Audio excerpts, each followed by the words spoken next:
All right, we're back. We cracked We them. already cracked them. We Yeah, already cracked them. technical difficulties. What do you Hey, hear? it happens. What's going on, everybody? Welcome to the draft show. Welcome to the pre-draft show. We're gonna talk about how we got another draft show coming, but welcome to the pre-draft show. I am one half of this dynamic duo, Harold the Wizard, also known as a new name, Hollywood Hair. And that's the one that I'm living by. I'm loving it. Hollywood Hair, that's what they're calling me. And I am joined by the beautiful, the amazing, the number one Eag, Brendan, the bod, Petrilli. Petrilli, how are we doing today? Doing well, dude. Doing well. It's been an adventurous week or so, I'd say. It's ramping up at the right time. Damn It's right, dude. never slow. I mean, we've had some big stories break finally that we've been sitting on. We got a couple Oh my more God. that we've been talking about for weeks now that might be breaking soon. Hell We're gonna yeah. get all into it, but real quick first, before we dive into a couple big news in the NFL draft, give you our mocks and everything like that. Because who doesn't you got to give a mock draft. You got to give a mock. You got to hold your personalities, your favorite personalities, to a Yes. standard. I want to make mock drafts held to a higher standard here. Like before, all these guys have been doing it for years, right? But you never see their records. You never see, oh yeah, Yeah. Mel Kiper's hitting at a 43% We clip. don't go back. We don't go No, back and check. we don't. We need to start holding our Right. guys to a higher standard, and that starts Right. here. That starts on this show on Cold One Conversation. So make sure you click that subscribe button, follow us along as we go forward throughout the year here. But dude, I think Harry and I were talking about it beforehand. It's going to be a lot of fun tomorrow night. Both of our teams are in two very interesting situations. Both of our teams can wheel and deal and move around in the draft, and a lot of things can happen. A lot of big things can happen. A lot of Hell big yeah. players could be getting moved around, and we want to do a live stream. I think we're gonna do a live stream on the Woo! YouTube channel. So make sure you go subscribe to the channel, put the notification bell on for when we go live for the draft tomorrow night. We'll hang out, give reactions, hopefully talk with some people in the chat, break everything down, what all the news and stuff like that. Because Harry and I, back in college, we started it. I almost said 97.5 The Fanatic, at 88.9 The Pulse. The Where draft show, baby. we did a draft show, and it was a lot of fun. Kind of do the same type of thing here. I know that you have a lot of different outlets, but hopefully it'll be a more relaxed, chill vibe. Have some fun with it, crack some jokes, and just hang out with the boys and girls, Oh whatever yeah. you are, and watch the NFL draft. So make sure you put that bell on. It's gonna be a lot of fun tomorrow night. Well, tonight. We're So only going to Harry, be calling winners. That's the thing. If well, we dude, call it and the teams go that way, they're Super Bowl bound. That's what it I comes mean, down to. our very first draft show, I got the first 13 picks, You right? did. You I did. was You I were was you were hitting. absolutely on You were fire. hitting. I had Yeah. Jamar Chase to the Bengals that year. I had Yep. like it was electric. I had the Eagles taking Devontae. It was sick. So Harry, what do we want to do first? We want to get right into the draft. We want to talk a little Ron, who we love to talk about Yeah. so much. I think we Yeah, got to tease the mock draft. I think we got to open. I think we got to open with Aaron. I mean, dude, this is it, man. And dude, I kind of want to know where you sit on this because I think that you and I are on the same page. And I'm hearing national media and other people that I talk to probably completely opposite of us. Let's just make one thing clear. The Jets just fleeced the Green Bay Packers. Like they fucking fleeced them. Like I this think you is fleeced this them. oh my God, dude. So you got a possible conditional first round pick. Yes, I we mean, know that it's he's going gonna to be a make that. first. It's going to be a first, and I'm loving this angle. This is like a scene out of Cars right now. I feel Dude, like I'm oh, life is a there we go. highway. That's better. Either way, dude. I mean, they switch places for this year's draft. They go and get the Jet. Okay, let's break it down. The Jets get a top 5 NFL quarterback when he wants to be. We've described that through and through on this show. When Aaron wants to be, he is. When he doesn't want to be, he's not. They go and get when he wants to be a top 5 NFL quarterback. They notably have 1,000% by this signing won their division alone. They are currently, in my opinion, an absolute playoff contender. Do I see them winning the AFC? Do I see that they're better than the Chiefs or the Bengals? No, I do not. With an additional piece on the offensive side, are they? They're in that question mark right now, dude. But they're arguably the third to fourth best team right now in the AFC. And so what did Green Bay get out of it? A second, a fifth, and a conditional first? You didn't even get a first out of this year? That's crazy. They flipped spots, but yeah. But So that's crazy. they moved up 2 spots They from moved up 15 two, to 13. right?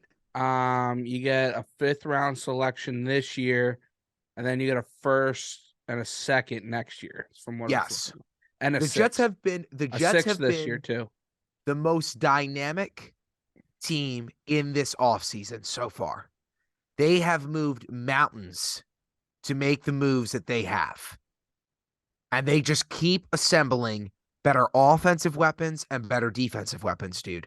I mean, look at how much trouble Josh Allen had last year when he only had to face Tagovailoa. I mean, that was the only guy in that division that could keep up with him. And now he's got a top 5, without a doubt, top 10 quarterback that's now in his own division. I mean, dude, this is, if you're telling me right now that you don't see the Jets as a true, that they should not be the leader to win this division, I'd love to be proven wrong. I don't see how that take is wrong.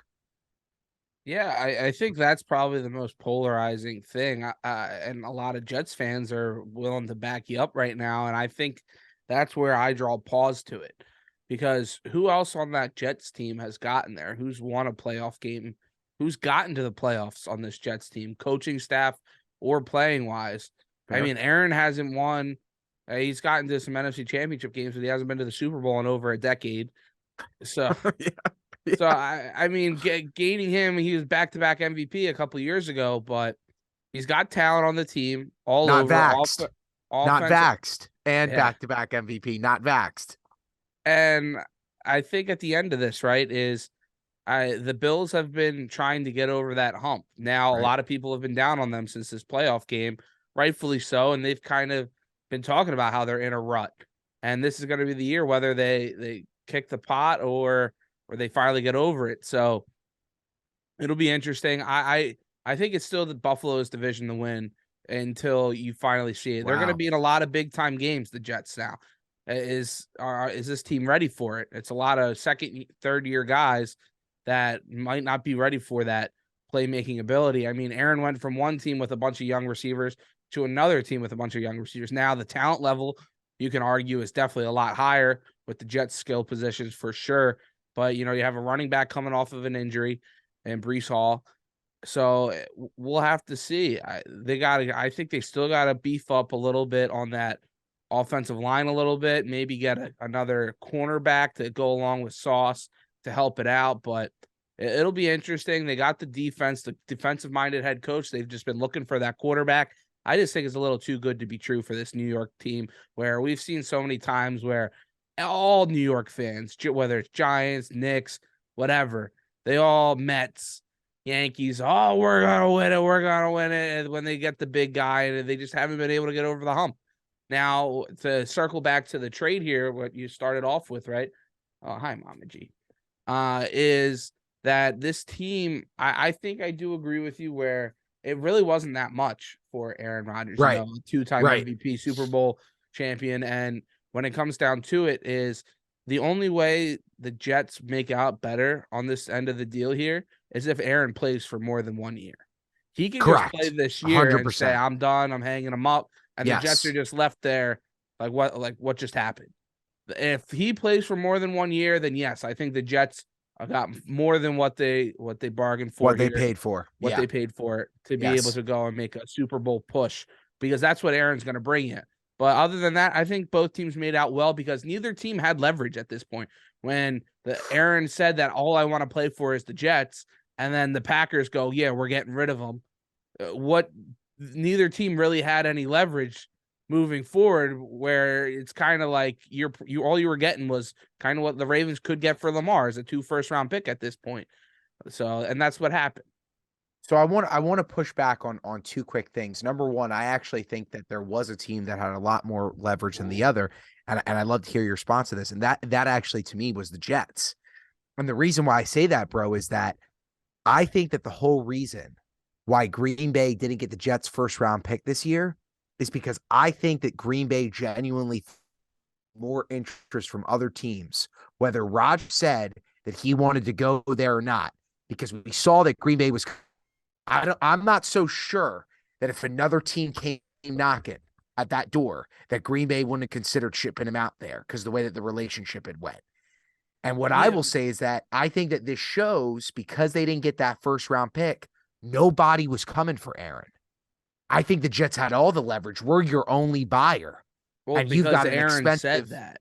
Aaron because said if Aaron said another that. team came, why would Absolutely. another team give them the 2 first-round picks? Because he said, I but all I'm set for playing for the New York Jets for next year. Jets.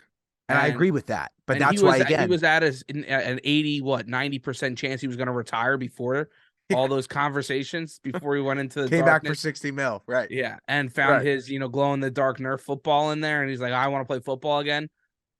So that's kind of where it came down to at this point, where That's he right, took dude. away the Packers' leverage. The Jets kind of knew what they were getting, Yeah. so you didn't have Okay. to. But let's go back to before we end this topic, let's go back to a little bit of our discussion about why I'm so hot on them right now. Let's talk about the top. Okay. Let's take a step back before we even look at the addition of Aaron Rodgers.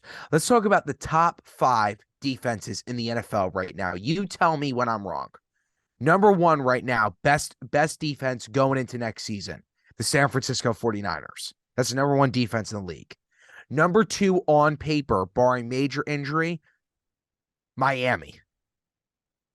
Number 3, I'm going to be honest, I'm going to say the Ravens. Number 4, I'm going to say the Jets. And then at number 5, it's a toss-up, but I probably put the Patriots in at number 5. So if the Jets have arguably, let's just go with that I'm wrong, that I'm putting them too high at 4, but let's say that they got a top 7 defense. If they got a top 7 defense with now a top 10 quarterback, how is that not better than the Buffalo Bills? The Buffalo Bills have nowhere close to the defensive talent the Jets have. That's why the Jets got 7 wins this season, because of their defense. Their defense caused so much confusion in in-division play. It was crazy, bro. And now you're adding arguably, as I've stated on this show more times than I can count, the greatest thrower of the football onto that. How does that not make you the top, dude? Yeah, I mean, I think you're sleeping on the Bills' defense a little bit. I mean, Poyer and Von Miller were out for a lot of the year, and those were their They 2 were, big guys. for So, I sure. mean, the talent's still there with Ed Oliver, Micah Hyde, Milano at the linebacking position. I mean, they still had it. They definitely wilted 100% in the playoffs Sure. and down the stretch of the season there, where that defense, but you're missing a lot of your key guys for most of the year. Now all teams were, everybody has injuries, but I think that defense is due for a big bounce back. Now I wouldn't call them a top 5 defense, so I would agree with you with that, but they're no slouches there. And you see how I stayed reserved with the Eagles. I wasn't gonna go fighting for them quite yet. We lost a lot of guys on the You defensive can't. end. You can't. Yeah. They still got the talent though, but I don't know if they're top 10 quite yet. But a team that had the most sacks ever in a season last year. Yeah. I mean, don't sleep on them either. But I'm not going to fight for them quite yet until I see it. But I just think that, listen, here's all I'll say. The Jets are in the best position to make the deepest playoff run, arguably, that they've been in since before we were born. Before we were born. This is the shot the Jets had to take because they have this roster all under, rookie deals. Yes. And a couple of guys are going to be gone after this year, more than likely, if they can't start to shell out some cash there. So it was a shot that they had to take to try to break that mold of it's just the Jets. And Aaron Rodgers, we'll see. I mean, the guy, I can't say he's a winner. He's a personal winner. Whether he's a team guy and a winner, we'll have to see. He brought some of his guys that he loves with him. So it'll be interesting. I think both teams will make out fine in this trade. I don't think there's really going to be a winner or a loser. The only way Green Bay really wins this trade is if they draft Jackson Smith and Jigba, who we're going to talk about in a minute here in the draft, to kind of stick it to Aaron to draft in their first wide receiver in the first round in over a decade. The whole time Aaron was there, they never drafted one. And then if Aaron retires after this year because the Jets underperform, and then the Packers are looking like geniuses. Yeah. So that's the only way the Packers come out winning this trade. But I think the Jets are in a no-lose situation here. If they make a playoff push, maybe they win one. and they are close in a second game. And I think that's worth it for them, where they haven't been in contention for years. All right, dude, let's make a segue here. Let's talk about we're going to delay. We're going to delay our mock because it's going to definitely go long. Let's talk about the big news due to my team. We've been talking a lot of Ravens past about 4 episodes. And the last one was the most hopeful one of all time. This might be the second one. This might top it, dude. It's Rumors are starting to coming come up out for you. Rumors are coming out. Hopkins might be a Baltimore Raven, dude. I don't know if the Cardinals are looking to get swept the way that they did with Hollywood, and he wasn't Hollywood hair. He was Hollywood Brown. Point being,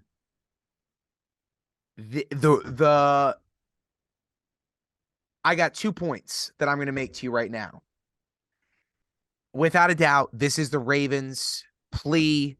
They're getting on both knees. They're pulling out the diamond ring, the $12K diamond ring, to get Lamar Jackson to say, yes, I will marry you. Yes, I will be your quarterback. Yes, I will come to the table, take a smaller deal. Let's make this work. Let's make me the franchise. Let's do this.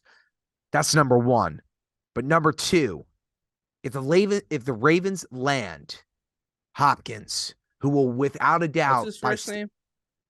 We don't go by that. No.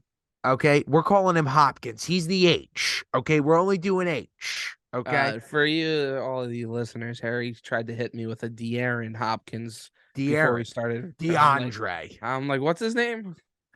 DeAndre. When he comes here and he becomes the first option on this team without a doubt is the third best team in the AFC and absolutely can win the AFC Championship and make a Super Bowl with Lamar Jackson as the quarterback.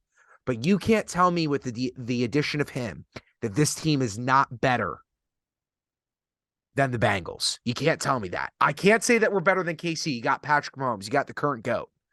But that we wouldn't be considered as good as the Bengals, as good as any other team in the AFC with the addition of him. He's our first option. Andrews our 2. Odell Beckham our 3rd. And then you got Bateman and Oliver as your 4th round picks, or 4th round options, and you got 2 elite backs when healthy. I mean, dude, that's a Super Bowl viable team. Yeah, I mean, I'm gonna pump your brakes a little bit because there's a lot of ifs in that.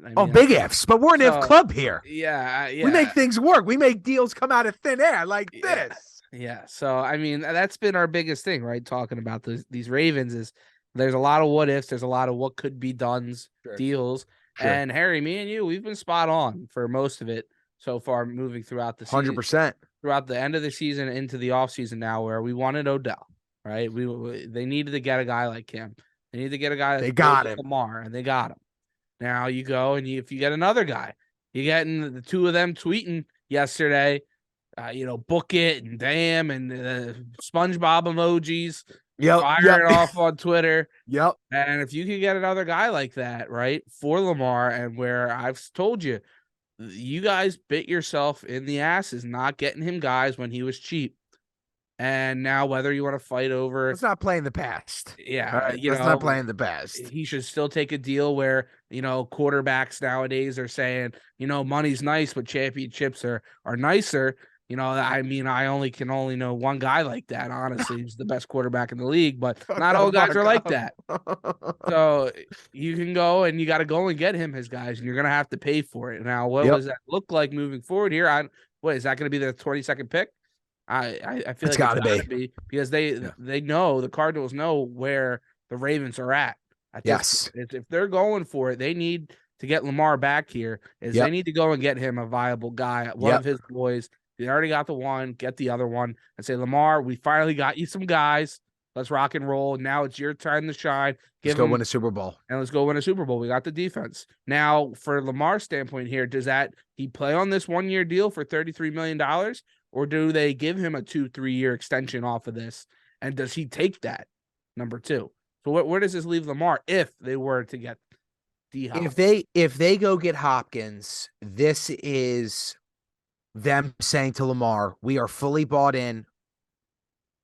We're going to protect you. We still got to figure out our O-line. You know that we will. But we're here to bring you guys that can compete with anybody else in the AFC or in the NFC. And there's nobody in the NFC outside of the Eagles. But everybody who's in the AFC, all the dogs that are here, from Allen to Mahomes to Burrow to Herbert to Lawrence to whoever else you want to mention to Aaron now, you're going to be able to compete with them and you're going to be able to beat them, Lamar. What I think does happen is that if we sign Hopkins within the next week, Lamar Jackson will be signed to a 3-year deal, if not longer. But I think that's the number that the Ravens want. The Ravens want 3 on top of this year. So 4 altogether, probably. Mm-hmm. And Lamar wants 7, right? But if we can get Lamar to come to the table with more guaranteed money, if he gets $133 million for 3 years, all guaranteed, if we can get that to happen, I mean, we're set. We're set, dude. And we will be in the AFC Championship if we get him. There's no question about it. Just in all, you don't have a response in our division for the front guys that we're going to be bringing defensively, and then we're going to have the second best tight end in the league and a top 5 wide receiver on our team. I mean, that's ridiculous, dude. Nobody else has that besides. There's only 2 other teams that have that. There's 3. There's only 3 other teams that have that: the Eagles, the Chiefs, and the Bengals. But the Bengals got to deal with us twice during the year. Joe Burrow's gonna have 3 crack ribs before he even makes a fucking playoff. All right, coughing up blood. All right. Lamar might be in the same situation, bro. Nah, he'll be sitting before he does that. Well, let me ask you, dude, what do you think? Yeah, dude, that is one of the greatest moments. I've watched that moment on YouTube all the time. I look up Lamar diarrhea, and it's him running the locker room. What is he going for? Well, I mean, what dude, if you guys got Waddle, that could have been a perfect shirt, bro. I know. Waddle doing the Waddle. I know, dude. Why do you think I want him back?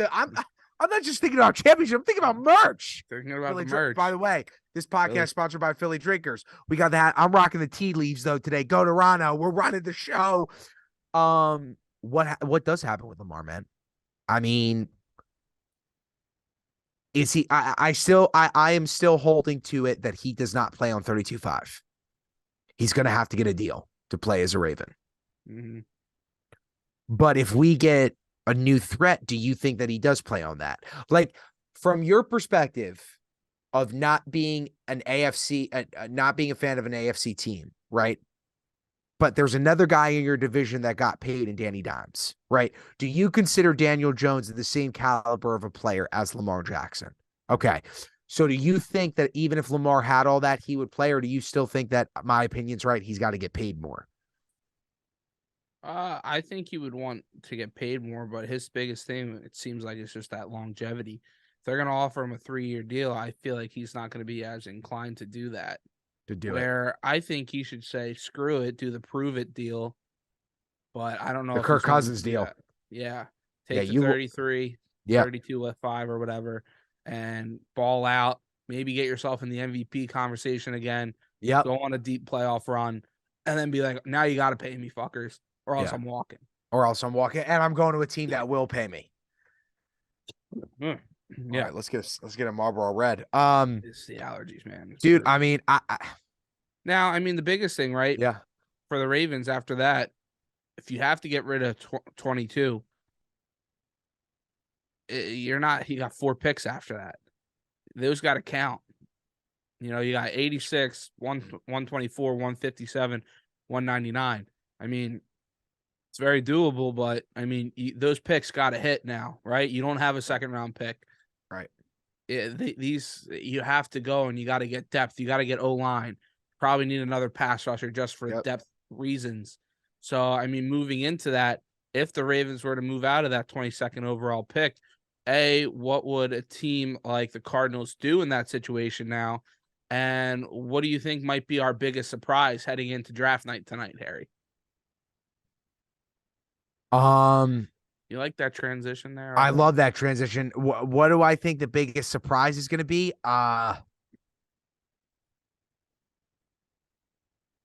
I could see Indianapolis moving to 1. They're not going to move the 1, but I can see 2. Carolina's not going to Oh, move you're that. right. Excuse me. You're right. They're not going to move to 1, but I could see them moving to 2. Thank you. Excuse me. Yes. And I'm going to tell you, man, I don't think, they're projected. Seattle, obviously, Indianapolis projected to take the kid out of Florida, Richardson, and I don't think that they want him. I think that they want Stroud. Yeah, it should be interesting because there's been a lot of talk now, right? The last couple of days is Houston might not take a quarterback. And Correct. we hit it briefly moving forward before the show, and I think that would be stupid for them not to take a quarterback. See, I love it. Because you go next year. Let me hit my points here, and then you can give me a rebuttal here, You whether I'm got it. wrong. Where you're in a situation you already screwed up going for the number 1 overall pick. You have a brand new coach. He's not going to want to tank. He's coming from a winning situation out in San Diego, and Right. he's won for a lot of his career, whether it's with the Eagles or other teams after he left Houston. What coach is going to come in and be like, yeah, I want to tank for the first overall pick next year. I want a quarterback and I want to win moving forward. Maybe not win the division, but I want to be competitive. And honestly, with the new philosophy and the new system and the new culture that he's bringing in, you might win an extra 2-3 games that you did last year just on culture alone, let alone bringing in the talent. Now, after that, right, I can see the counter argument where I'll let you go in a second is, you don't have the talent. You don't have the total offensive line. You don't have the weapons. I'd rather you go get some defensive players, maybe get a couple other assets, and then go get the quarterback next year. But there's no guarantee that any of these quarterbacks are going to be studs. You've done your homework on all these guys. You don't know what the situation is going to be like in 365, let alone in a couple weeks, right? So you've done all your homework on all these guys. You might as well go and you take this guy. If you want, all right, trade down to 4, and then see what quarterback falls to you at that point. But it should be interesting. And then on the flip side of it, you can look at a team where the ownership might be getting a little frustrated at this point and be like, we need our guy. We have a couple guys on this team already. We need a franchise guy that sells jerseys. We got rid of Deshaun, right? We need That's to a go. Harry line. We need to bring in that guy. You talked about them possibly flipping for Lamar. Right? Yeah.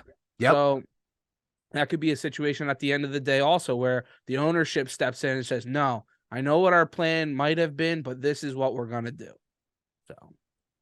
So I love all those points. I think that you make a much better argument for going for it than I can for not going for it. I want to put that up front. But what I am going to just say is I'm going to key on the only point that you said that can defer to you. They don't have the talent right now still to compete, whereas Indianapolis does. Yeah. Indianapolis is at a point right now, right? Let you look back. They ended 4-12, obviously an abysmal season, but they are in a position right now where Dougie P doesn't have that division locked up per se. Like he doesn't. No. He it's does. It's not like a Belichick or like a staple word definitely winning this. Yeah. No, for sure. It's definitely wide open. Still. It's definitely still wide open. I mean, right now, am I still betting on the Jags? They're getting closer. Yes. And have I put a future on the Jags? Maybe I have. Maybe I won't. I won't say. But it's that the futures are leaning in their odds. We'll just say that. But there's still a chance for the Colts to make more of a move here. What I think is interesting about the Texans is we've talked about it before. I don't think that there's a team. I'm making a long-winded answer here, but it's true. I don't think that there's a team that can go 17-0. Why do I always say that? To your point, people are always going to get calls. You're going to be able to do things with your quarterback that you couldn't do years ago. You're going to get to be able to march down the field and possibly score points in scenarios that you wouldn't get 10 years ago, okay, in that style of NFL. That's going to happen. So you might as well, let's go get a quarterback. He'll get calls where we don't just win 3 games, we'll win 7 or 8 games. But at the same time, if I'm the Texans, I think that I want to take this time to get high quality draft picks at the defensive side of the ball. And the reason why I say that is this isn't a quarterback heavy draft. Let's be very honest. You got a 37-year-old who's won 15 championships out of Georgia. And then you got these two talking about him. He probably won't even go into like the 5th round. He's not go. Some people, well, let me tell you why. Because I got dumbass people hitting me in my DM saying that we're going to take him at 22nd. Nice. That's why. Yes. And I don't want to hear that shit. So fuck him. All right. But the point being is there's not a lot of pizzazz coming out of here, right? There just isn't. I mean, look at what happened in the national championship. Neither of the two guys who are projected to go in the top 5 of the picks were anywhere close to the national championship. You had one kid out of TCU who you had never heard of before, and the 37-year-old. That's the caliber of the quarterback that came. You know why? Because what was dominant this year in college football was the coaching, not the players, because you didn't have any standout QBs. That's what it just came down to. So that's where I'm going with. If I'm the Texans, I want to slow build that grind. I want to slow build that grind, knowing that sooner or later someone is going to come around, either through a veteran player that I can pick up or in another draft where I can get a better quarterback. I'd rather take the time now to lose it, get good defensive players. In all honesty, I want to be set up like the Washington football team, who are in the best position that if they get a veteran at some point, they are going to be the absolute second to third best team in the NFC. Yeah, That's what I want to do if I'm the Texans. but And that they could be built a that all slippery through the slope, draft. though. It can be. Oh, it's a better's game, brother. It is. There's no question about it. But I like the risk. I like it a lot. You've seen the risk that Washington's tried over the past couple of years, whether it's Fitz, Carson, whoever. Right? It hasn't hit. It's tough to get a quarterback. I think It's you tough. take the guy if you see he's there. Do you But think that there's anyone in this draft that's worth that high of a pick? yeah, Honestly. I mean, I think Bryce Young and CJ Stroud are very more than capable quarterbacks moving forward. Okay. They have superstar ability. They've been around a lot of great talent, right? But I mean, you look around the league, there's talent everywhere. So I think the Carolina Panthers situation for Bryce Young, it'll be a good fit with a new head coach, new schemes. Traded away your number one receiver, so they're gonna have to figure that out. But they'll have some other picks moving forward here where they can try to figure that out for him. But they have the defense, so I like Bryce Young. They went up in there. He's got to be taken number one there, right? Now, CJ Stroud, there's been a lot of talk of him, right? There's new cognitive test. He finished in like the 18th percentile out of 100 for this like S2 test or something like that, where they like got to yell out the different things coming at him. And he talked about it yesterday. He's just like, I play football. I don't take tests, So literally.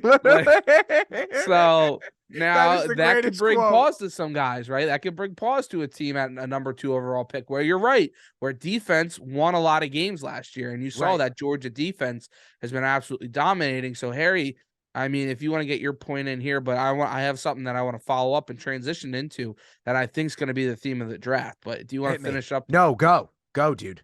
So I mean, we saw you are right. I like that point about coaching won and was the biggest thing in college football last year, right? But another thing was defense. Defensive talent was all over the place, whether it was Georgia, Bama, whoever. Yes. Even smaller schools like Oregon, or not smaller schools, but guys on the outskirts where they just have Texas Tech. They have weapons and just star-studded guys that are running 4.4s and that can hit and high motor and move all around. And it's going to be, I think, where we're talking about, right? Oh, is there a quarterback? Is there a player worth taking that high? I don't think so. But I think because teams are so QB desperate and QB hungry, that I think that either the Houston Texans are going to take. There's Bryce Young's going to be taking number 1, but then it's either going to be Houston or it's going to be the Colts, Seahawks. I like the Seahawks taking a quarterback. A lot of people are sleeping on that. We'll get to them in a minute. Or another team trading up into there where if somebody moves up to that second pick, that's where we know the rest of the draft is going to fall, whether it's going to be QB, and somebody trades up to 3 with Arizona now because they don't want to lose their guy, right? So if somebody trades up with Houston and takes CJ Stroud, then Arizona's sitting there at 3. They've been begging for people to come and make a trade with them, right? They've been trying to deal their guys left and right and try to rebuild and restock around Kyler after he's coming off the ACL. So he'll be coming back later. So these two teams, if Houston takes a quarterback, then it's going to be defensive hungry the rest of that top 10. But if somebody trades up with Houston to get a QB, and then somebody trades up with Arizona to get a QB, then it's going to be interesting because it's going to be all holds bar whether somebody's going to go up to 4 then, or what Indianapolis is going to do, if they're going to be sitting there and they're going to be stuck with the 4th guy on the option chart there. And then you're going to have guys like Jalen Carter. You're going to have guys like Will Anderson just sitting there at 5 and 6, where if I'm an Eagle, right, which I'm an Eagle, I want to move up and I want to go get my guy. I want to go get a Will Anderson. If he falls to 5 or 6 there, go up and get him. And I think this is going to be a huge trade draft because there's so many different possibilities. That is it. Yes. So many teams are looking to get those guys. Yes. Because there hasn't been as many clear-cut number 1 guys. Yes. A lot of people just kind of say their biggest guy on the board is Jalen Carter, the most star-studded guy, but he's got all the problems on the back end, character issues, motor issues, right, and legal issues too that still have to be cleared up a little bit, I think. So when a guy like that, get him cleared up, bitch. Get him cleared up. There's going to be so many different moving parts in this draft, and I like where a lot of teams are at, and you've already seen somebody go up and get the number 1 pick. So correct. It'll be interesting. What do you think about the movement in this first 10 here, Harry? I'm going to hit you with something that I don't think that anybody's seeing, and I'm kind of pulling it out of my ass. But as I was thinking about it, and I thought about it a little bit over the past few weeks, like, what if this happened? What if this happened? And I like this a lot. Nobody's talking about it. I see it happening. A team that I see moving within the top 3 picks is the Las Vegas Raiders taking a quarterback. And the reason why I say that is they're going to move in because, number one, they didn't get a single guy that they wanted to at the QB position. They had to settle for Jimmy G. But you know what they did get out of that? They got a team guy who knows how to acclimate with other players and teach young guys. And what I do see is Vegas rough for Jimmy. No, I don't see, but no, I see Jimmy being the starter. Yeah, I see Jimmy being the mentor. Jimmy knows that he's not it anymore. Mm-hmm. That time that he went out, our last year, you throwing the beer cans at the wall at Susquehanna, that's over. When he went to the Super Bowl against KC, that's over.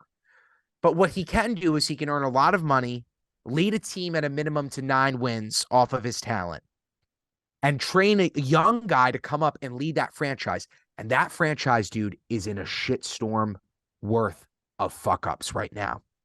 They are allowing over and over for KC to beat them. They're getting fucking new stadiums. Carr's now done getting an even better contract. And guess what now?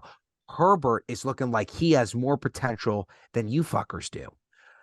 I have Vegas moving up to the 3rd round, 3rd, 2nd, not first, obviously, the 3rd or 2nd, and taking Anthony Richardson. I'm hot on this kid. I really like him. I do. You like him at over Stroud? Yes, a lot more. I think that his IQ, I'm not going to say that his IQ is higher in football, but his body is going to better translate. Yes, especially if he can sit.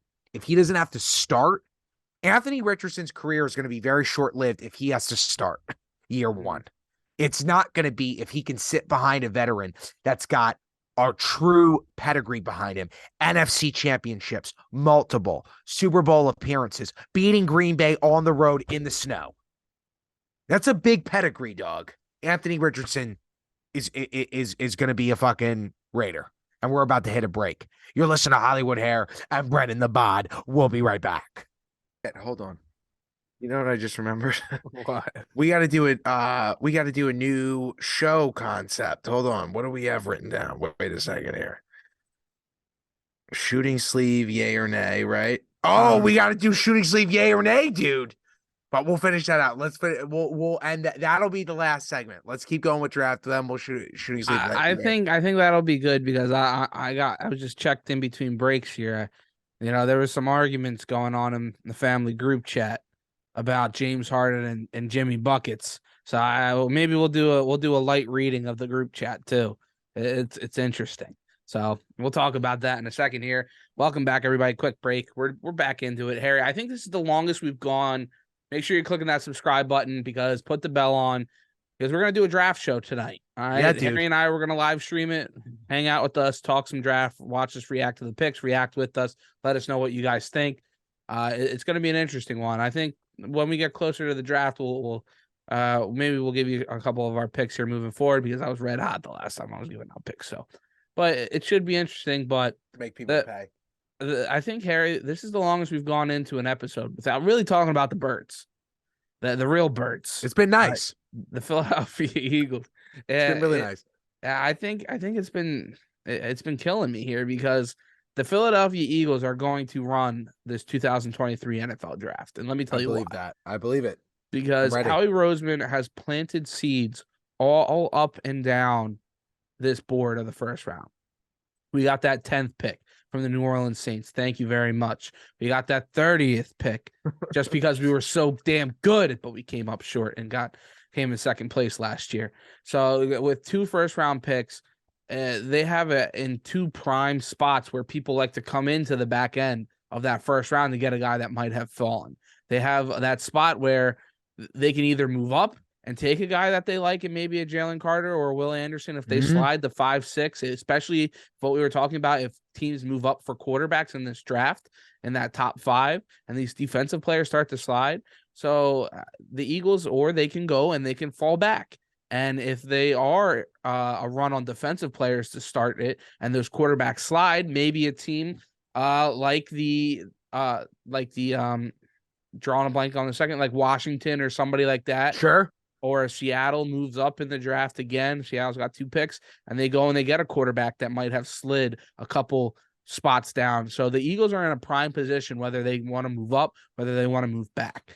And I'm excited for it. And it's really been, working for the Fanatic. Nobody has a grasp of what the Eagles want to do, because there's so many great players. Not great, maybe, but interesting players with a lot of talent where they can either stay and put and take like a Peter Skoronski or Paris Johnson, these offensive linemen, right? But that's not sexy, right? Maybe a Christian Gonzalez, cornerback from Oregon, slides to you. Tyree Wilson from Texas Tech slides to you. I'm not a huge fan of those guys, right? I want the big dogs. I want either Will Anderson, but I just don't see it happening. I want a Jalen Carter. I just don't see it happening either, sadly, unless the Eagles move up. But after that, right, you can go and you can solidify this offense. You can solidify this team and make them a top offense, which they already are top 5, but make them maybe the best, if not the second best offense in the league, with getting a guy like Bijan Robinson, Robinson, and making this team absolutely nice and taking the ball out of the guy who you just gave a big contract, give it to a guy, hand it off 20 times a game. You're able to run the read option with them, just an absolutely dominant style of football. And then you can throw it over the top to your 2 massive weapons and Devontae and AJ. So my big thing here, Harry, is where do you see as an outsider? What do you think the Eagles should do? Should we take this as a luxury pick and go for an offensive weapon, go for a Bijan, go for a Jackson Smith and Jigba getting a third? I've heard some people talk about that. Do they take an offensive tackle to sit for a year and replace Lane Johnson maybe? Where do you see the Birds going with this? So I think that obviously the thing that the Eagles have to shore up, which we really talked about in our last episode, is the defense. I mean, you've got, I said it, you said it, Trilly. This Eagles offense is the 2017, 2018 Golden State Warriors, can score from anywhere. What does that mean? We got to clear up being able to stop the run and stop a middle of the threat field attack that can affect us just like it did in the Super Bowl, right? The thing that's annoying, though, is that there's no veterans really that are available currently to go trade your picks that you have and maybe go acquire somebody, right? Yeah. Offer that in. That's okay.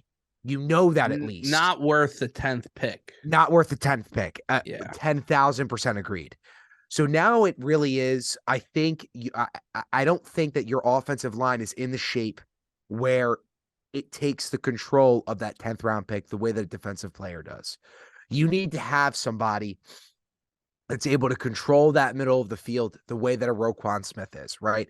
You obviously the plan is did you guys re-sign Fletcher Cox? I forget. Yeah. Okay. So they brought back Fletch, they brought back Brandon Graham, right? You got Slay, you got Bradbury. So a lot of those guys that everybody was afraid were going to leave resign. You have that core back for the most part. You let the linebackers go, but the Eagles, they don't. And honestly, there's really not a linebacker of that Yes.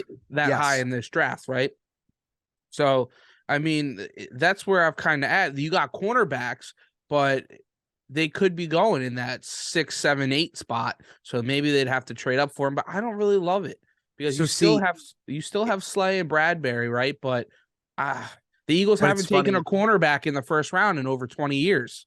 But it's funny you bring that up because I'm glad that we've gotten to this, because the rumor is that if the Ravens don't obviously move this 22nd pick for Hopkins, that we're supposed to take Deonte Banks out of the University of what? Maryland. Shout out Torrey Smith, the greatest wide receiver that this nation has ever known, in the Baltimore Ravens, winning a Super Bowl. Torrey Smith won a Super He Bowl. won. Yeah, he's won it back with to both back bird words. champs. He He's won it with flowing with them both all. words. Straight up. The point being, though, is that is a pick that I can see the Eagles doing. Out of nowhere, that kid gets taken 12 picks higher. Some people having him go as high as the 15th. Either way, nobody has him in the top 10. I think that his talent is phenomenal. I think he played really great in the Big Ten, a very hard division in football, in college football, to play well in these days. Especially for a team like Maryland. Now, you sometimes wonder, why would he go to Maryland if his talent was this good? Why wasn't he on a different Big Ten team? I've had that same thought, but at the same time, I could see this kid getting taken higher. If I was you, that's who I would be going for. With the position that you're in. Yes, yeah. I think he's going to be insane. I think that he's going to be the steal of the draft. And I'm not just saying that because he's from Maryland. I'm being serious. I mean, do you think the Eagles can move up from 30 if they see him falling to hop in to get him, move up from 30 and then later 20 picks? The Eagles are going to show their hand with that 10th round. We're going to know whether they're going to. I think that they're going to go same side of the ball either way for both picks. Yeah, I really do. So if they go defense with that 10th, they're going defense with that 30th. If they go offense, they're going to go offense again. That's just what I think, because again, they are already so settled in where they are. Listen, we said it last week. The Eagles can sit Jalen Hurts for the first 8 weeks of the fucking regular season. They're still going to make an NFC championship. Okay. So they can pick their spot. They're not like most teams where the spot's got to pick them. The Eagles are picking their spot. They're the only team, honestly, in the draft that is picking their spot. The Chiefs aren't even. The Chiefs have got to make some real moves here at 31. Yeah. They do. They've got to probably go out and get another wide receiver to be able to keep up with the shit that's happening right now in the AFC. Or do they go out and get another defensive talent? They're not in the position where the Eagles are, where they're retaining massive amounts of talent that are coming back. You're in a week conference that you can eat up all day long. So the question is, what do we need to do? Well, when we get to playoff time, we got to stop points. Now let me utter this though to you, off of my point, believing that the Eagles are going to go defense. What are the Eagles going to look more to do? We've already stated that there's not really a linebacker in this draft that's deserving of that high. If they were to go defensive position, what are they going for with that 10th pick? I mean, trenches. They always go trenches. They want pass rushers, D tackles. They want offensive linemen. That's their biggest thing in the first round. And honestly, like when they try to take skill positions in the past in that first round, it's been a struggle. You know, you get your Jalen Reagors, you get your offensive linemen in the past of Danny Watkins and the like, where they've struggled at those points of attack, where Howie's been so great in those second, third, and fourth rounds, where that first round can be a struggle. And I'm a little timid and scared of him thinking he can wheel and deal and try to outsmart people, because you kind of saw some things happen, right? This past week, they brought in a Jack Smith and Jigba, right? And they gave him a tryout at camp, because what I was hearing is you see teams like Tennessee that are sitting right behind them at 11. You see the Packers, who moved up from 15 to 13. Those two teams are looking for offensive weapons. They brought Smith and Jigba in to kind of be like, hey, we could take a third wide receiver. We're thinking about a running back. Why not just get a receiver instead? Right. And then you guys got to come up and make a deal with us. We'll slide back 2-3 picks. Right. We'll get a couple more mid-rounders, and then we'll take our guy Bijan in those later picks, or we'll take a tight end or a pass rusher that might have fallen. I don't like right? that. You don't? No. Or you do? No. I'm saying, well, are you saying that he's thinking, wait, let me make sure I heard that right. Are you saying that he's thinking about, do I wheel and deal and possibly go for another offensive weapon? No. He brought in Jackson Smith and Jigba. Okay, gotcha. For other teams to pick up the phone and be like, hey, are you actually going to take him? Take him. We'll give you a third, I fourth understand round now pick what you're saying. to take your pick. We'll give you ours at 11 and a third or a fourth, so we could come up to guarantee that we take him and not you. Take him. Okay. And they've been talking a lot about Paris Johnson, right? But then also he could go in the top 5. Right. So from out of Ohio State. So it's just a lot of moving parts where this Eagles team, they can go up to a 6 with Detroit, right? And if one of those big 2 guys in Carter or Will Anderson fall because a quarterback's getting taken, the Eagles can slide up there and take one of those guys. I would love that. That's my ideal situation to go and get one of these elite pass rushers, because you have Hassan Reddick, right, who's going to be here. He was a stud, top 3 defensive player of the year last year, right? But after that, you got some old heads. You got Cox, you got Graham, you got Barnett coming back off an injury. Josh Sweat, he's a solid player, but he's not a stud. I mean, he's a good player. He's a good rotational guy, but he hasn't proven to be that top guy. So you go and you pick up another pass rusher to a team that got the most sacks last year. You have Jordan Davis start to step up a little bit more in that defensive tackle spot. Now we're rocking and rolling and we're talking. So it'll be interesting. I think that you're right on the point. If they go defense with that first pick, I think they definitely go defense with that second pick and probably take a corner at 30, or maybe even trade out of the first round, because the Eagles don't have a 4th, 5th, or 6th round pick. They have 2 firsts, a second, and a third. And after that, the cupboard's bare. So let me ask you a question. Let me throw out something crazy to you. What if the Eagles want to disrupt this whole system? And what if CJ Stroud hasn't gone before 10? He'll definitely. What if he doesn't? And what if the Patriots trade up to the 10 spot to take him? Yeah, I mean, that's the ideal situation is a Will Levis or a Anthony Richardson slides to them at 10, because they want the Pats, they want Tennessee, they want Houston even at 12, that maybe they see, hey, we didn't take a quarterback with the 2nd overall pick, but if these guys keep falling, maybe we'll move up to and get that guy, right? So they want these quarterbacks to slide, because then the Eagles have everything in all the cards in their hand, and they can go, okay, hey, I got a phone call from them instead. They're giving me this. Right. All right. Yeah. Who's giving me a better deal? What do you want? I got somebody else on the other line. Even Washington down at 16. Hit me. Yes. Tampa Bay at 19, right? So. Next thing you know, they're going to be benching Baker. Fuck him. Now, I'm just going to throw out one other thing there. If BJ Robinson is falling anywhere, it's to number 22. Okay. He's not falling that far. He might. See, you called him BJ, right? I called him Bijan. I just love because I'm Goombas with him. Yeah, I just love how sports fans and Philadelphia in general, we love to fuck up names, right? Whether it was Alshon Jeffries or people love to mess up the names. And I just want them to take Bijan just for all the Northeast and Delco, callers on WIP and the Fanatic to be like, oh, yeah, I love my guy, Bijan Robin. Just call it and just to butcher his name. I want to hear everything that people can come up with. That's wrong. That's purely fucking wrong. And that's why I want the Eagles to take him at 10. Give it to me. Let's transition out of this. We're saving the rest for the live stream. Log in. We're going to have clips coming out. We're going to have a graphic coming out with times. Get your popcorn. Get your fucking drinks. This is Cohen's Conversations. We're bringing it to you. I don't want to see 89 subscribers on the live. I want to see 10,889. All right. I got to hit a transition here, dude. We haven't talked a lot about it since the inception of the show. We've hit it a tad bit. But, dude, we're in playoff season now. We got to talk a little NBA. And we got to talk about right now the biggest storyline in the NBA. By the way, my son's advanced.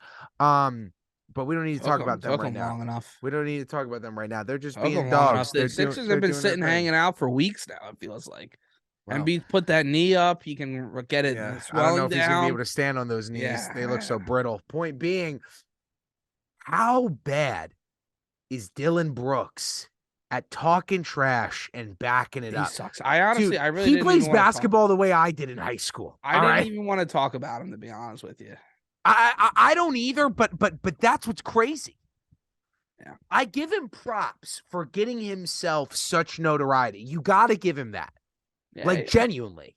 He's got the start of it, I was all for it, man. Yes. Go ahead, talk your shit. Talk your You're shit. the 1 seed, you know, you're Yep. up a little bit. Hey, Do your thing. But you do it. suck, bro. But yeah, when you have opportunities where LeBron, okay, you poked the bear, right? You said you're not afraid to poke the bear. Then you got to show he's up old. and you got to make plays. He Yeah. hasn't made one play. No. I mean, he has his own guys calling him out. He has his own guys calling him out, saying, I know. "Hey, I was supposed to have help defense there. Who was the help defense? You look at the tape, it was Dylan Brooks. Like, the guy, he's just afraid of LeBron now. Yeah. You can't call him out and be an absolute puss like that, man. You can't go and talk your shit and say you're not afraid to talk shit and then go after a press conference the following game, no comment. No comment. No, you have comments, buddy. You're just too afraid because you look like an idiot. I hate that. He deserves no credit, no nothing. No credit. Variety, nothing at all. He deserves to be out of the league for how much of a pussy he's been. And what the fuck did I say fucking 4 months ago? That Memphis was fake bitches and Denver's about to be fake bitches, bro. Yeah, they're about to get fucking eaten alive. And Memphis sucks. We said it. The 1 and the 2, they're not real. They're fake. They're bastards. They're Fugazi, Goodfellas. That's what we're talking here. Trilly and I have told you we can't. Well, I have said when it comes to the Eags, I can't be made, but I'm associated.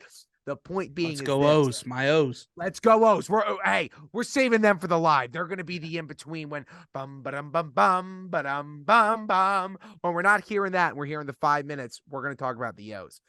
But, dude, I mean, number one, the only guy the right to talk trash to a guy like LeBron, there's really only two. Okay, there's only 2 guys that play in this league that can talk trash to LeBron, and that's Steph and that's KD. And neither of those guys do that. There's nobody on his level in this league outside of those 2 dudes. Let's make that clear.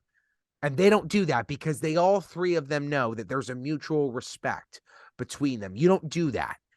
So, dog, if you're going to call this guy, you said, wait a second, you said that he's not as big of a challenge of when he was on Cleveland and Miami.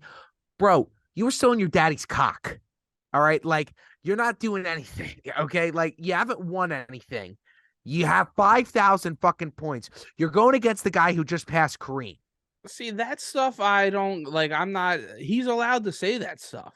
He can back it up. But thank you. That's what I'm saying. And then if you don't back it up, go back and take it and be like, yeah, he got me, you know, or play into it more and be like, right, he didn't get 40. You know, he only scored 23. 20, yeah. He didn't get 40. He don't give me 40. Yeah. Yeah, like exactly. Play into it more then. Yeah, all right. Yeah, like, don't just be like, no comment. I hate him. That's soft. Dude, but you know what's the craziest thing? For all the shit talk that we were talking about the West playoffs right now, dude, are 10 times better than the East. By far. The storylines, the drama, the play. Teams are closer together talent-wise, where the top end of the East, well, I mean, hey, I don't know if I agree with that because the Bucks might be out. Because the Bucks are out. I got Miami winning that. But how about the Knicks advancing, huh? Yeah, I mean, did they win? You know they were catching points tonight. They were plus 190 to win tonight. That was their money line, and they won. Yeah. So they're moving on. You got the Bucks up by almost 20 right now in the third quarter. Yep. But, I mean, we've seen them blow leads. So, and that was the crazy part about that, where going into this night, the Heat had the 3-1 lead. Jimmy Buckets has been going off, right? And they were the Bucks were only like plus 162 to win it. Down 3-1. Right. Like, that's absurd. Like, it should have been at least like plus 300 or something. 100%. The bookmakers just had no respect for the Heat in this team, and the Bucks are coming out and they're kind of proving it. But we'll see. Jimmy Butler got absolutely on fire the other night.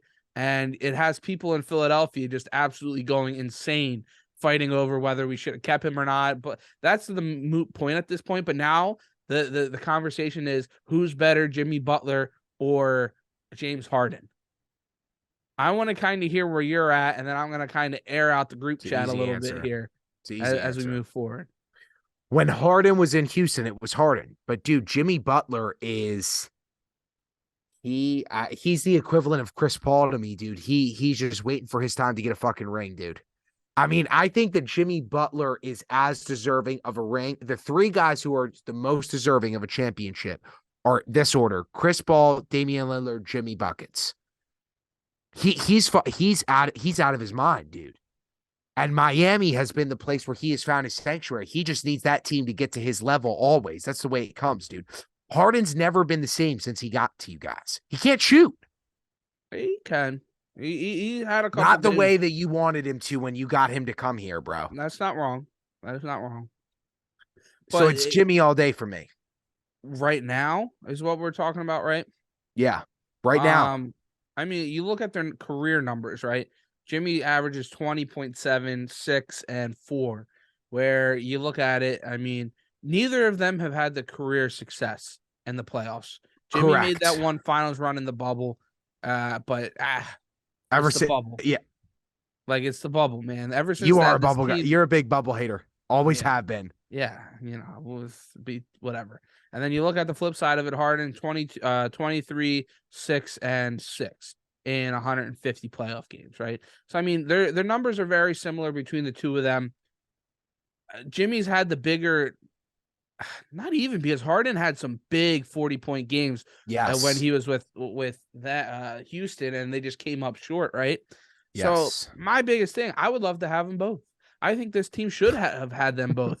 Fuck you, Ben Simmons. This Sixers team should have had both of them, but they picked Jimmy Butler and they picked Ben Simmons and Tobias Harris and Al Horford over Jimmy Butler because Jimmy didn't get along with Ben and he didn't get along with the head coach at the time. The thing that stinks is you see the other night, right, where I'll wait for that point in a second, but to wrap up this talk here is James Harden is more of a role player at this point in his career, right? But he's playing with a top 3 guy in the league. Jimmy Butler is a role player at this point, but he has to be a top 5 guy. He has to be the dog in this league, and he's not that dog. He is for a game or two, but not to win you multiple series in a row where this team has gotten banged up. So I think it's James Harden all day long, not just trying to be biased about this here, because when you look at the situations that they're in, Harden can still get you 40 points. He did it in game 2 in the series where Embiid was struggling. He can go and get hot.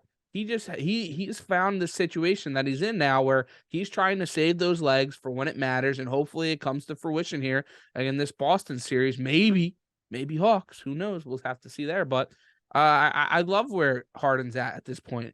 Everybody wants to call him soft, and he's taking a back seat. He is taking a back seat. He's trying to preserve himself to get to that ultimate goal of winning a championship, where you see a guy like Embiid now getting banged up. But now when it comes down to it, right, you see Jimmy Butler after that game where he drops 40 plus, and they're like, oh, what do you think? You feel like an MVP tonight? And he's just like, nah, honestly, that guy Joel Embiid's the MVP up there in Philadelphia. I'm like, and everybody's like, oh yeah, Jimmy's a real one. We should have never let him go. But when I'm looking at that, I'm like, stay away. Yeah. Stay away. That's from the dude snake hitting on my chick, and he's trying to act all cute. Yes. He bought her a drink. Yes. He's like waiting for it. He's like telling people on the side, yeah, isn't she pretty cute over there? Like and gassing her up, and then tells them to go tell him. Yeah. And you're sitting there the whole time, and you're just like, stay away, Jimmy. Because the Embiid's tweeting out, oh, Jimmy buckets and all this. And the two of them loved each other in Philadelphia. Please don't. They were always Goombas. Don't leave me, Joel. Please don't. Like, that would hurt so much. Dude, he's never Sixers faltered again, and he goes down to Miami and plays with him. He's going to die. Let me make something clear. And I think that you're going to agree with this. Joel Embiid is the Sixers version of Jason Kelce. Okay, that's who he is. I hope No, that's so. who he is. That's what I believe. He's gonna just like I purely believe that Devin Booker will only ever be a Suns player. That is where he is going to have his career. That's where he's going to die. He's going to be buried under that fucking stadium. Um, and he's only, so many years into his career. He's still so young into his career. He's just now hitting his prime. But the point being is there's a few guys that when you see them, like, I don't know if anybody ever really thought that Chris Paul was always going to be a Clipper. Like, I don't think that really anybody ever thought that. I don't think that anybody really thought that Kawhi was always going to Well, be a Spur. yeah, Paul, he went from Charlotte to almost the Lakers, and he was always rumored to He's bounce been around. around, but then when he was but my When he point was with being the is, Clippers, if he was going to go, I got you. Sorry. right. So my point being just is Joel is the guy that when push comes to shove, as long as the Sixers give him somebody that can at least hit a three, and they always will, they've proven that now, he's absolutely always going to be there. Now, my question to you, Trilly, is do you really, I mean, of course you have faith in your team, but tell me why you think that fans that are not, if I'm a, okay, remember, this started as a betting podcast, and it is. If I'm a betting man on the Eastern Conference, why should I be believing in the Sixers? Why should you believe in the Sixers? Because going into this, I was afraid of Boston. I was afraid of the Bucks because those are two very good teams, right? The Bucks might be gone. Who knows? We'll have to see. We're recording For this sure. last night. They were up a little bit in the third quarter. I haven't looked since then, but they've shown weaknesses. The Boston has shown weaknesses. They're going to a game 6 against Atlanta tonight, right? So Yep. we'll have to see if they force a game 7. This Sixers team didn't mess around. This Sixers team in the past, they would have went 5-6 against Brooklyn. We saw it a couple years ago against Brooklyn, right? Where they lost a couple. This team means business now. The biggest thing is Embiid's health, and I think the rumors, not rumors, but the stuff out there is that it's not as bad as people think, and the extra rest is going to be huge for him. But this team is different. I really do believe that. They all have found different roles, and they have been excelling in them. This team, they wouldn't have had guys like Jalen McDaniels in previous years. They would have had JJ Redick, a guy that could only shoot but play absolutely no defense, where McDaniels can give you kind of both. And he gives you that dog aspect. They didn't have a dog in PJ Tucker that just goes and gets you 15 loose rebounds almost a game at this point in the playoffs for you. They didn't have a guy in it, Tobias Harris, who figured out, hey, I don't need to score 20 plus points a night, but I can give it to you when we need it. All I need to do is hit a couple open jumpers and play some defense. Tobias Harris's defense, he's getting a lot of love right now in Philly, where he's really become that stopper for them, that where they thought Matisse Thybulle was going to be that guy, but he has stepped up into that big time role where they're putting him on their number one guys. You have a guy in Joel Embiid that has just been absolutely dominant all year long, who is going to win his first MVP. You have a guy in James Harden who knows his role. He's dishing out balls left and right. I haven't even touched Tyrese Maxey, who's an absolute electric factory and a new up-and-coming budding star. So I just think this team is different. I see the other teams have holes. This Sixers team and Doc Rivers, I'll give him credit, has been able to exploit them. Now, hopefully we don't fall into the same things over and over that we've had in the past couple of years, where we do these bench units and we give up big leads and the likes, and Joel just gets double teamed and turn the ball over 20 plus times. But I mean, I hope I sold you a little bit, Harry, here to be able to talk you into maybe riding with the Sixers, because I think this team is definitely different. I've been very hesitant, as you know, on this squad on Doc Rivers, and I've bought myself in. I'm not 100% there, but I am about 92% on this team, and I feel not very confident. I feel confident a lot more than I did a week before going into a Boston series, where Boston has had the Sixers number, but you have to get over that giant to win a championship. You've seen it time and time again, where teams need to get past. The Bulls needed to get past the Pistons. You had the Celtics had to get past the Lakers to win championships back in the day, and even up until with LeBron had to get past the Spurs, right? And over and over and over again, you see the things happen. The Golden State had to get past LeBron, right? So not saying that the Sixers are those calibers of dynasties of teams, but that's the way the arc That's of the the way it's NBA gone. works. And I'm excited. I'm very confident.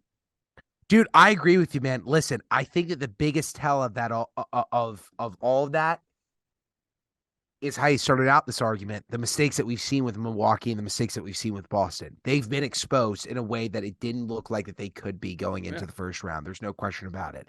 And that does lead to, okay, is there a possibility here that an underdog could come out of the East? There's no question that an underdog is going to come out of the West. We've been saying that, right? But up to the lead up of these series, it really has seemed like the favorites are going to come out of the East. And that just does not seem to be the case. Do I think that Miami's the real deal where they're going to make a run? No, I do not. Do I think that the Sixers have more of a chance to be in a championship? Somewhat. I think that, listen, I think that it's either going to be Boston and another team, or I think it's going to be the Sixers and Miami in a playoff game. Because the way, first of all, I definitely see Miami advancing right now. Number two, they just brought it within 6 with 7:55 left. right? So they cut that 15. They cut lead. that exactly. Number two, Boston's getting some shit calls right now. I mean, the most obvious one was the one that was all over social media. You get a tech for tapping a ball in the air. That's crazy. I mean, they're getting calls right now against them in game. That As is they should. As they hey, I got no love for Boston. I'm just making something clear. Boston has no love with the refs right now. And that's just the fact. It doesn't lead well to them. Listen, man, I get it. Let's close out. Let's talk a little Suns. Dude, last time the Suns met Jokic, what did I put up? I put on Messi, takeoff, RIP, in 4. All right? That's how we're coming. It's going to be the Suns in 4. How? Dude, this is where we're going to see this team go from where Golden State was Steph's team and then Kevin came over and took over. That's what's about to happen right now. Kevin Durant is about to go playoff Kevin Durant. Right now, dude, the way that I'm thinking, I think it's going to be Lakers Suns. I think it's going to be Lakers Suns for the Western Conference Championship. And I can really see the Suns making a run right now, dude. They are hot. They're playing really good ball. And Chris Paul has come the fuck alive. He's alive, dude, in the way that he was not in the last 15 to 20 games of the regular season, dude. He is his passing efficiency is crazy. He is shooting the ball well. He's seeing the court. He's back to being the floor general. He is the floor general. I'm very excited about this team, dude. Am I too much of a homer right now? What do you think? No, I mean, this Suns team, when they got Kevin Durant, I mean, they automatically jumped from, a decent squad that was very good, and they've made runs past couple years to an instant, top 2 team, right? Right. And that's where they should be. And they kind of struggled getting it together, but their whole goal and it seemed like their whole plan, right, was getting to the playoffs. Because watching Kevin Durant, like I tweeted this out the other night, right? I should have tagged you too. I forgot about that. But, I tagged a couple guys from the Fanatic. I was just like, what's smoother than watching a Kevin Durant 3-point jump shot? Yeah. Like the way he steps into it and his arms are just like, he like gets them like back and it's just like a catapult. Always. Like, he always puts it behind his head. It's like, yes. And it's just like cash every time. He barely has to jump. And if he does, good luck blocking it. So, I mean, getting that guy, he's just absolutely elite. It's a game changer for that team, right? And they should win the West at this point because I don't think the Lakers are still that great. I just think they're playing a team that's not that good and a Memphis team that wasn't ready for it. They weren't ready for that smoke. They weren't ready to poke the bear.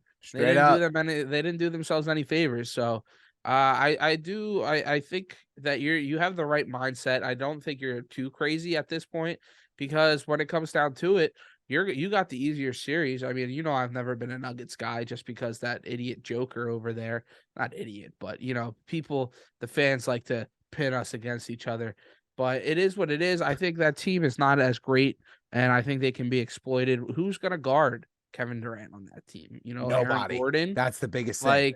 So who's Thank gonna you. guard Devin Booker on that Thank team? you. Jamal Murray? Like who's gonna guard Chris Paul? Who's gonna guard DeAndre Ayton, who's only getting you like 12 points a game in the playoffs? Right. You really haven't needed them. So they got guys out their ass over there. So I could see it. I could Yeah. see it being a Golden State. If Golden State's up right now too on Sacramento. So if Golden State and the Suns clash again in the Western Conference Final, that'll be interesting for sure. It'd be sick. I do think that Denver's going to have a good game plan for Devin Booker. I just don't think that anybody has expected for Chris to come into his own the way that he has right now. Everybody was writing off Chris Paul. I was getting close to it. I was like, okay, he really is. It is really good that we went and got KD because he is really wearing down right now. This is not good. And everybody who knows me knows how much I love Chris Paul. I've loved him before he was a Suns guy. That's why I was so happy when he came to the Suns. He's been one of my top 5 favorite players since I got into basketball. I love him. I've always thought he's so cool. But dude, the way that he's just back now, I mean, he's playing his style of basketball. And again, it just comes down to what I was saying before. He truly is the floor general. The way that his passing proficiency, which was the last thing that he kind of lost, it's always been his thing. Him and LeBron have always been like the 2 best passers. And he kind of lost that those last 20 games. That was like the last thing that went away. He's like, damn, he can't even pass the ball anymore right now. He's just not seeing it right. And dude, the openings that he's creating for other players right now, like Booker to score, like Ayton, the connection that him and Ayton specifically are having right now is exactly like the run that they went on when they faced Milwaukee for the championship. Yeah, they needed those two to get going again, and the no Yes. turnovers. I mean, no turnovers is huge. No turnovers. Yeah, dude. That was his biggest struggle. Was yes, the passing wasn't there, but he was turning the ball over like crazy. That's not what Chris Paul does. So I mean, Harry, we got a couple minutes left here. Let's finish it out real quick. Let's hit it. Let's hit it. Does Chris Paul need a shooting sleeve? Yay or nay? Yay or nay? Raw. Nay. Chris Paul's a raw type of guy. I like him when I see those little biceps and triceps waddling down the court. I love it. Now, does Devin Booker need one? Yay or nay? I would say yay. I would say yay as well. I think it's time. Yeah, I think it would get him going a little bit. He's put on a condom. Keep that elbow in. Does Ja Morant need a shooting sleeve? Yay or nay?